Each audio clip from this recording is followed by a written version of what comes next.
En este video les mostraré la mejor configuración para Fortnite. Con la configuración que te voy a mostrar en este video, podrás aumentar tus FPS y también disminuir muchísimo el delay. Entonces quédense hasta el final para que no se pierdan de nada. Pero antes de nada recuerden suscribirse al canal para llegar a los 90,000 suscriptores. Estamos a menos de 3,000 suscriptores. Y sobre todo, no olviden usar el código de Crix para todas sus compras o pases de batalla de Fortnite. En este momento hay un sorteo disponible en el canal en el que estoy regalando 3 pases de batalla. Los requisitos son usar mi código de creador, suscribirse y mandarme captura a Instagram o TikTok de que ya estás usando mi código de creador y ya estás suscrito. Y listo, ya con eso estarás participando en el sorteo. Y los ganadores del sorteo los estaré anunciando el día sábado 7 de diciembre. El día que estoy subiendo este video sería pues mañana. Ahora sí, gente, para no alargar más el video, ahora sí comencemos. Bueno, gente, ya estamos aquí dentro de los ajustes de Fortnite y aquí es donde vamos a empezar. En modo ventana, vamos a ponerlo en pantalla completa. Yo lo tengo en pantalla completa en ventana ya que estoy grabando y pues hago cortes. Pero normalmente yo siempre suelo jugar con pantalla completa por el tema del delay. Mucha gente no sabe, pero a la hora de ponerlo en pantalla completa en ventana o en ventana suele haber más delay de lo normal. ¿A qué me refiero? Pues cuando estamos en pantalla completa en ventana o en ventana así como está, sentiremos muchísimo delay. Pero ahora si tenemos la pantalla completa así, pues no. Y es más, incluso tenerlo así nos puede aumentar un poco los FPS. Yo lo digo porque lo he notado. Ahora aquí en resolución, si tenemos una PC de bajos recursos, recomendaría que pongan una resolución menor a la que tengan. Por ejemplo, mi resolución es la de 1920x1080, pero para tener más FPS puedo ponerla de 1280x720, que igual nos va a dar muchísimos más FPS. Sincronización vertical, esto sí no lo recomendaría, la verdad, ya que lo que hace esto es poner tus FPS de Fortnite a los hertz de tu monitor. O sea que si tienes un monitor de 60 Hz, vas a ir a 60 FPS, de 75 a 75 y así. Yo en mi caso tengo un monitor de 60 Hz nomás, y a la hora de que lo ponga en sí, cuando muevo el personaje, la verdad es que siento un delay bastante pues notorio. No me siento cómodo jugando así, la verdad. Por eso yo recomendaría que lo pongan en no, ya que si lo ponemos en no y aplicamos, se nota ya,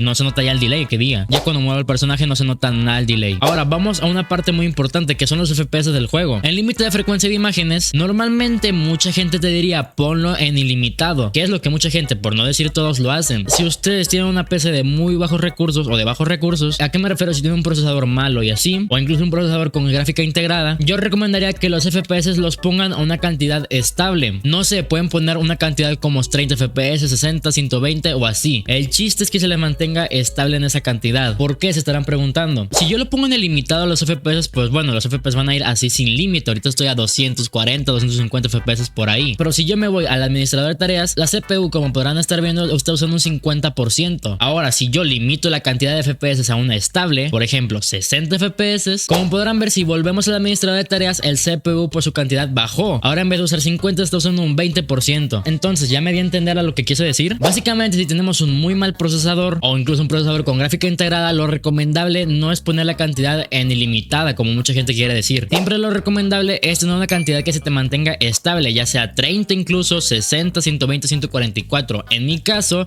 a mí se me mantiene estable en 144. Yo lo voy a aplicar, pues bueno, como podrán ver, a mí se me mantendrá estable así como está. Entonces esa es mi recomendación, gente. Créanme, no sirve de nada tener muchísimos FPS y que no sean estables. Es importante tener un balanceo entre los dos. Ahora, gente, otro paso muy importante es el modo renderizado. Lo que estamos buscando en este video es una configuración gráfica para más FPS y una configuración obviamente competitiva. Estoy seguro que más del 50% que está viendo este video juega competitivo. Entonces, gente, lo recomendable, y eso es por ley, es que tengamos el modo rendimiento o el de fidelidad gráfica. Pero ojo, aquí les va una cosa. A mí en mi caso me va mucho mejor, o bueno, mucho más estable, por decirlo así, en el modo de DirectX 11. La razón es porque mi gráfica es mucho más potente, por decirlo así, y mi procesador en mi caso no está tan al nivel. Entonces lo que pasa cuando yo juego en modo rendimiento, se usa mucho más el procesador que la gráfica. O sea, hay un tipo cuello de botella. Pero cuando estoy en DirectX 11 no pasa eso, se usa más la gráfica. Entonces yo recomendaría que hagan pruebas y chequen qué les va mejor, si DirectX 11 o modo rendimiento. Ya les digo que de por ley modo rendimiento siempre va a ser la mejor opción, ya que es lo que menos recursos pues te hace usar, por decirlo así, y obviamente el mejor rendimiento pues te va a dar. Entonces de mientras vamos a irnos por el modo rendimiento. Aquí en el apartado de gráficos ya es un modo más personal, a gusto personal. No sé, en brillo podemos aumentarlo a 130, 150, yo lo voy a dejar a 130. Contraste de la interfaz de usuario podemos bajarla o aumentarla a 1,01, así lo voy a dejar. Modo alto único, pues esto ahí lo pongo así como está. Y en paralaje de interfaz de usuario pueden desactivarlo o no en sí, no sé para qué sirve esto, pero pues bueno. Ahora, gente, vamos a pasar al modo de calidad gráfica, lo que va a hacer que nos aumente o no los FPS también. En resolución 3D, esto es la resolución del juego. Entre más baja sea la resolución, peor se va a ver el juego, y obvio, entre más alta la resolución, pues mejor se va a ver. Por ejemplo, si la resolución la pongo a un 1%, como podrán ver, si vuelvo a Fortnite se va a ver pixeleado. Ahora si lo pongo en un 50%, como podrán ver, si vuelvo, ahora se va a ver un un poquito pixeleado nomás, pero se va a poder distinguir mejor las cosas. Y ahora gente, si yo lo pongo a un 100%, como podrán ver, se va a ver muchísimo mejor y no se van a notar nada los píxeles. Entonces gente, lo que yo recomiendo es que pongan una cantidad arriba de la mitad, no sé, ya sea 60 o 75 o 70. Por ejemplo, si yo lo pongo en un 60%, como podrán ver, así se va a ver el juego. Se va a ver pixeleado, sí, pero se pueden distinguir bien las cosas. Y obviamente vamos a tener muchos más FPS. Ahora, si lo pongo en un 75 o un 70%, igual, así se va a ver el juego. Se va a ver un poquito pixeleado, pero se van a poder distinguir bien las cosas. Lo máximo que yo recomendaría es que lo pongan así en 75 y que de ahí, por decirlo así, no pasen. Ya que a la hora de ponerlo en 80, 90 y 100 ya será como que lo mismo. La diferencia entre ponerlo en 100 y 90 es mínima, o sea, no hay nada de diferencia. Entonces, lo que yo recomendaría es que lo pongan así en un 75 o un 70%. Que como podrán ver, se ve bien el juego, la verdad. No siento tanta molestia con los píxeles. O mejor dicho, no tengo nada de molestia. La verdad es que sí puedo jugar a gusto así. Ahora, gente, en distancia de visión, aquí les voy a dar dos configuraciones. Una para la gente que juega competitivo y otra, pues obviamente, para tener más estabilidad y más FPS igual. En distancia de visión yo lo tengo en épico, pero yo recomendaría que lo pongan en cerca. Igual en textura, si lo tenemos en épico, en cerca. Pero ahora, si ustedes juegan competitivo, es muy importante en esto, yo recomendaría que pongan la distancia de visión en media o lejos y que las mallas las tuvieran en alto. Es una configuración bastante buena que he visto que mucha gente del competitivo usa, más que nada también para estabilizar los FPS y así. Yo en vez de lejos pondría épico y las texturas en bajo y las mallas en alto, o también si quieren poner las mallas en bajo, pueden hacerlo. Si ustedes buscan tener más FPS, yo recomendaría así poner las mallas en bajo. Pero sí, gente, esa sería mi configuración, la que yo usaría si jugara competitivo, pero es una configuración bastante cómoda que he visto mucha gente que la tiene, entonces pues se las comparto. Ahora, gente, acá abajo donde dice mostrar FPS vamos a ponerle que sí, y ahora vamos a irnos al apartado de sonido. Acá abajo donde dice calidad de sonido vamos a ponerla en baja. Es una opción que de verdad quita FPS, a lo mucho 5 FPS o menos, pero también, gente, lo que estamos buscando es tener la mejor configuración para más FPS. Ahora, gente, también vamos a irnos acá donde está el engranaje y vamos a bajar hasta el apartado de repeticiones. Si ustedes tienen estas 4 opciones habilitadas, por favor, gente, deshabilítenlas. Las repeticiones son videos o grabaciones que a la hora de que estés jugando una partida de Battle Royale, creativo o lo que sea, toda esa partida se te va a grabar y se te va a guardar una carpeta dentro de Fortnite. Obviamente estas repeticiones suelen consumir muchísimo rendimiento y también almacenamiento, y si tú no usas este apartado y las tienes habilitadas, estás perdiendo de muchos FPS, la verdad. Yo en mi caso las uso, pero simplemente para hacer miniaturas o así, pero en mi día a día no las uso, entonces sí, yo las suelo desactivar. Y nada, gente, simplemente le damos en aplicar y listo, gente, ya terminaríamos con la configuración de Fortnite. Actualmente voy a casi un máximo de 250 FPS, es así. Iría muchísimos más FPS, pero no tengo tan optimizada la PC. Igualmente, gente, aquí arriba en la tarjetita les voy a dejar un video si quieren optimizar muchísimo más la PC. Y ahora, gente, en temas de delay, como podrán ver, yo no siento el delay. En mi caso, yo me siento bastante bien con ese tema, no tengo ningún problema. Entonces sí, gente. Y listo, gente, ya terminamos de hacer las configuraciones gráficas de Fortnite. Ahora les voy a dar unos pequeños tips extra, o bonus por decirlo así, para que aumenten también muchísimo más los FPS. Pero antes de nada, gente, quisiera recordarles que se suscriban al canal para llegar a los 90,000 suscriptores. De verdad, estamos a nada de llegar incluso a los 100,000 suscriptores, pero estamos yendo de paso a paso. Acuérdense también del sorteo que está disponible en el canal para que se ganen 3 pases de batalla. Así que nada, gente, vamos a continuar. Lo primero que vamos a hacer será irnos a las configuraciones y nos vamos a ir a juegos. Luego nos vamos a ir acá donde dice configuración de gráficos, y ya que estemos aquí, gente, vamos a hacer 2 pasos en uno, por decirlo así. Aquí arriba donde dice programación de GPU acelerada por hardware, si la tenemos habilitada, por favor, actívenla. Lo que hace esto es reducir la latencia y mejorar el rendimiento. Obviamente, para que surjan los cambios tendremos que reiniciar la PC. Y de verdad, gente, esto nos ayudará muchísimo más que nada a optimizar la tarjeta gráfica, de verdad. Ahora, gente, vamos a bajar y aquí donde dice preferencia de rendimiento de gráficos, aquí lo que vamos a hacer será poner nuestro Fortnite para, por decirlo así, que Fortnite tenga alta prioridad y todo el rendimiento se vaya destinado a Fortnite, por decirlo así. Entonces, ¿cómo le vamos a hacer? Vamos a ir acá donde dice examinar y nos abrirá la carpeta. Lo que tendremos que hacer será buscar el archivo donde descargamos Fortnite. Yo en mi caso lo instalé en el disco local C, entonces lo que voy a hacer será abrirlo, luego vamos a irnos a archivos de programa, buscar aquí pues la carpeta de Fortnite, o bueno, más bien la carpeta de Epic Games. Vamos a entrar a darle la carpeta de Fortnite, Fortnite Game, binarias, Win64 y listo. Aquí estará el archivo ejecutable o el archivo original de Fortnite. Lo que vamos a hacer será elegir el archivo que más pese, en mi caso es el primero, darle en agregar y listo, ya estará agregado. En mi caso ya me parece que ya lo tengo agregado. Una vez agregado les va a aparecer así, simplemente le vamos a dar acá en opciones y nos abrirá esta nueva ventana. Le vamos a dar acá donde dice alto rendimiento y nos aparecerá acá abajo nuestra gráfica. Simplemente le damos en guardar y listo, ya podemos cerrar las configuraciones. Ya con estos 2 simples pasos ya aumentaremos muchísimo el rendimiento de Fortnite, incluso también de nuestra PC. Y listo, gente, ya terminamos con la mejor configuración de Fortnite. La siguiente semana estaré subiendo el mejor Game User Settings para Fortnite, obviamente para aumentar muchísimo más el rendimiento. Es un videazo igualmente, gente, que no se lo pueden perder. Así que nada, gente, ya saben, suscríbanse al canal para llegar a los 90,000 suscriptores. Usen el código de Crix en la tienda de Fortnite para comprar cualquier cosa o incluso cualquier pase. Y ahora sí, gente, sin nada más que decir, soy de Crix y nos vemos en la próxima.